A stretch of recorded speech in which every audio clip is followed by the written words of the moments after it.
रहमत उल्लाहि व बरकातुहू। मुअज़्ज़िज़ हज़रात, ज़बान एक बहुत ख़तरनाक चीज़ है।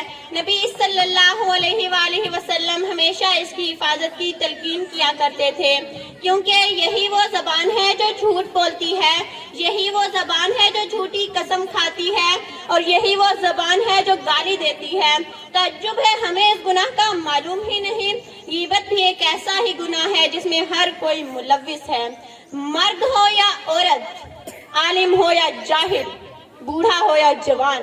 इसलिए आप हजरात के सामने गीबत पर एक ड्रामा पेश किया जा रहा है। इस ड्रामे के किरदार हैं दाइया,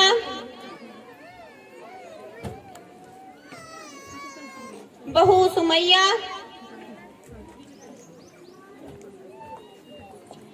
बहू की पड़ोसन नजमा, सास महरुन भी,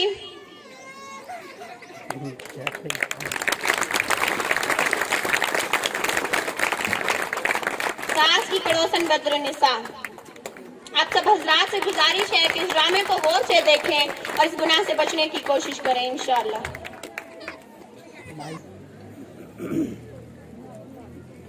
अस्सलामु अलैकुम। वालेकुम अस्सलाम। बहुत दिन हो गए हैं, मुलाकात नहीं हुई। बैठो बैठो। ये बहन कौन है? ये मेरी मेहमान बहन है, मुंबई से आई हैं और दीन के बारे में बहुत अच्छी मालूमात रखती हैं। अरे मैं तो बातों बातों में खैरियत पूछना ही भूल गई। खैरियत से हैं? अरे कहाँ की खैरियत जी रही हूँ, जैसे तैसे वक्त पूरा करके दुनिया से चले जाना है। अरे आपा, अल्लाह ने आपको शादोआबाद घर दिया है, बेटे की भी अच्छी नौकरी है और चांद जैसी खिदमत गुजार बहू है। और क्या चाहती हैं? खामोश रहो, मेरा मुंह मत खुलवा देना। कैसा बेटा, कैसी बहू, इन्हें तो बूढ़े लोगों की जरूरियात का एहसास ही नहीं है कि कैसी तबीयत है, क्या खा रहे हैं, किसी को कोई फिक्र ही नहीं है इनसे। और बहू रानी का तो पूछो ही मत। नवाबजादी की जबान, ना घर की सफाई, ना नाश्ता, ना चाय, ये सब बातें तो घर वाले सिखाते हैं। लगता है इसको तो घर वालों ने कुछ सिखाया ही नहीं है। अब बहन क्या बताऊं, जब भी इसके मेके का कोई आ जाता है तो बिछी बिछी बिछी बिछी उसके काम करती है, और जब कोई हमारा आ जाए तो नाटक शुरू हो जाता है। कभी सर में दर्द, कभी पेट में दर्द, कभी यहाँ दर्द, कभी वहाँ दर्द। इसके तो नाटक जाके ही नहीं देते। और खाने का हाल तो पूछो ही मत। चावल ऐसे बनाती है, खाए तो पेट में दर्द शुरू हो जाए। दाल ऐसे है जैसे तालाब का गदला पानी, और चाय ऐसे है जैसे काली अमावस की रात। और हर 2 दिन बाद इसको इसका मायका याद आ जाता है, और वहाँ जाकर माँ के पल्लू के साथ बन जाती है और वापस आने का नाम ही नहीं लेती। अरे आपा, आपको बहू इतना कुछ कर देती है, आप कुछ बोलती क्यों नहीं? अब तो मैं बोलते बोलते तंग ही आ गई हूँ। अब कुछ बोले तो हमारे शहजादे की पेशानी पर बल पड़ जाते हैं। हमें तो घूम के घूम पीकर चुप करके बैठना पड़ता है। अरे हम तो बातों बातों में चाय पीना भूल ही गए। चलो चाय पीते हैं।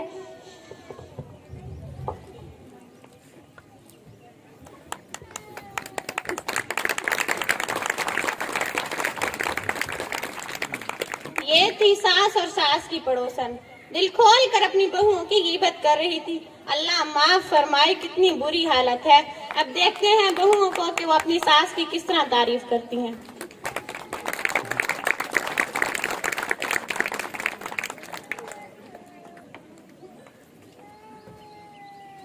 अस्सलामुअलैकुम। वालेकुम अस्सलाम। कैसी हो बहन? क्या बताऊं, ठीक भी हूँ और नहीं भी। अरे क्या दरमियान की बात कर रही हो? जब तक सास का साया सर पर मुसल्लत है तब तक चैन ही कहाँ है।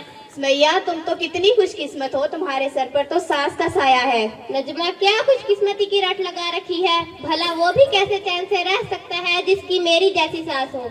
नजमा, एक बात पूछूं? हाँ पूछो। इस दुनिया में खुशकिस्मत औरत कौन है, तुम्हें मालूम है? नहीं। वो सारे इंसानों की माँ हज़रत हव्वा है, क्योंकि उनकी कोई सास और नंद नहीं। तुम अपनी सास से क्यों परेशान हो? वो सास नहीं, परेशानियों का घर है। हर वक्त नाक चढ़ाए सर पर मुसल्लत रहती है। मैं खाना खाऊं तो परेशानी, मैं उठूं तो परेशानी, मैं बैठूं तो परेशानी, मैं कुछ बोलूं तो गुस्सा, मेरे हर काम पर नुक्ताचीनी, हिम्मत अफजाई करके बोलूं तो भूल कर भी ना सुनूं। अब तुम ही बताओ मैं इसको क्या नाम दे सकती हो? मेरा चलता हाल तो छोड़ो, तुम अपना हाल सुनाओ। क्या बताऊं, मुझे तो जरा भी चैन नहीं। मेरी तलाकशुदा नंद है, दिन और रात मेरा सर पका रखा है। मैं तो बांदी बन गई हूँ, इसकी भी खिदमत करूँ और इसके बच्चों की भी, और नखरे भी अलग, ये अच्छा नहीं वो अच्छा नहीं, और ताने सुनने को मिलते। डबल डबल खाना बनाना पड़ता है। अभी मैं खाना बनाने में लगी रहती हूँ कि नंद और इसके बच्चे सारा खाना साफ कर चुके होते हैं। अगर मुझे बना बनाया खाना खाना हो तो मुझे दोबारा बनाना पड़ता है, या फिर बचा खुचा खाना ही मेरे हिस्से में आता है। मैं तो ये सोचती हूँ ये मुसीबत कब जाएगी मेरे सर से। अरे सुमैया, मैं तो ये पूछना ही भूल गई, ये कौन है? ये रुकैया है, लाहौर से आई है, दीन के बारे में अच्छी मालूमात रखती है और पढ़ी लिखी बहन है।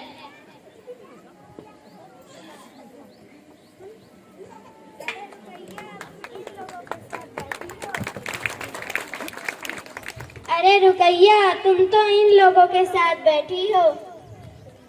अच्छा बैठ जाओ। कोई बात नहीं, सुबह से घर में हूँ, देख रही हूँ हमारी जुबानों पर दूसरों के शिकवे शिकायत, दूसरों की गीबत बहुत ज्यादा हो गई है, और जुबान के गुनाह तो हम कसरत से करते हैं। अल्लाह ही हमें माफ फरमाए।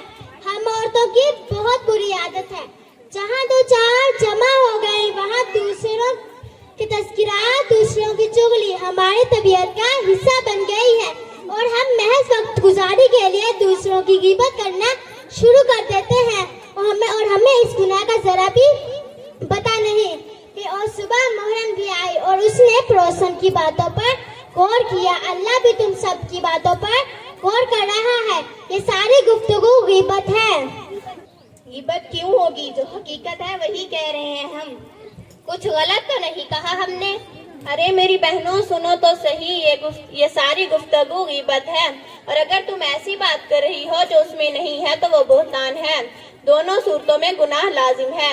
नबी सल्लल्लाहु अलैहि वसल्लम ने फरमाया, क्या तुम्हें अपने मुर्दा भाई का गोश्त खाना पसंद है? क्या तुम्हें इससे घिन नहीं आएगी? और नबी सल्लल्लाहु अलैहि वसल्लम ने फरमाया, क़यामत के दिन जिसकी तुमने गीबत की होगी तुम्हारी नेकियां उसको दे दी जाएंगी, और हमारा अमाल नामा नेकियों से खाली हो जाएगा, और अगर फिर भी उसका हक बाकी रहा तो हमारे गुनाह उसके गुनाह हम पर ला दिए जाएंगे।